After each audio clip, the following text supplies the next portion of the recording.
Hello learners of all ages, my name is Mr. Montgomery. I teach 4th and 5th grade math, and today we're going to be learning about line symmetry.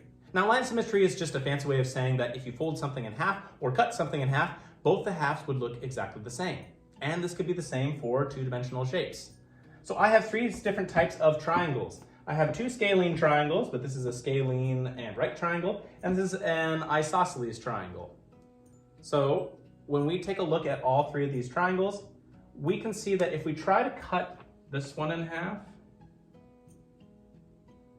it's not going to work so well. I can't even cut it in half this way, I can't even cut it in half that way. It just won't work out. For the right triangle, I can go like this, but I know that this side is clearly bigger than that side, and no matter how I cut that triangle or fold that triangle, I cannot get it exactly in half. But with this one, even though my drawing is not perfectly great, the 2 halves should be equal. The line of symmetry says that this side will be the same as that side. You can do the same thing with pieces of paper.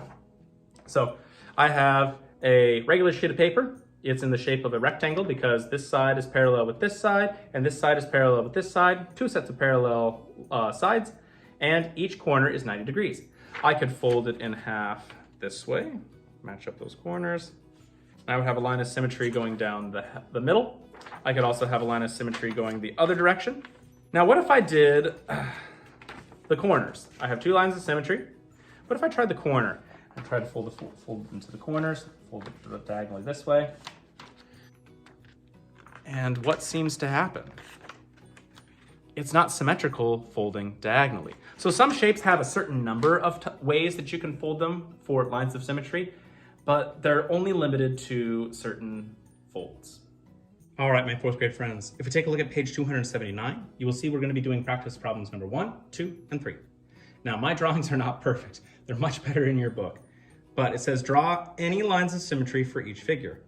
If a figure does not have a line of symmetry, write no line of symmetry. Now, let's take a look at, should we do number 2 together? I think we should do number 2 together. So, if I have this shape, well, I know that this corner will match up with that, so I know that I have one line of symmetry that's going down the middle. But I also could fold this way, so this side can go to this side. Down the middle like that. I can't go diagonal because that'll match up over here, and that'll match up over here. So I think I just have 2 lines of symmetry on this one. Now, this is supposed to be a 9. Think if a 9 can be divided into half in any sort of way, or a crescent moon can be divided in half in any certain way. If you have any questions about lines of symmetry, please let me know when you come to class tomorrow.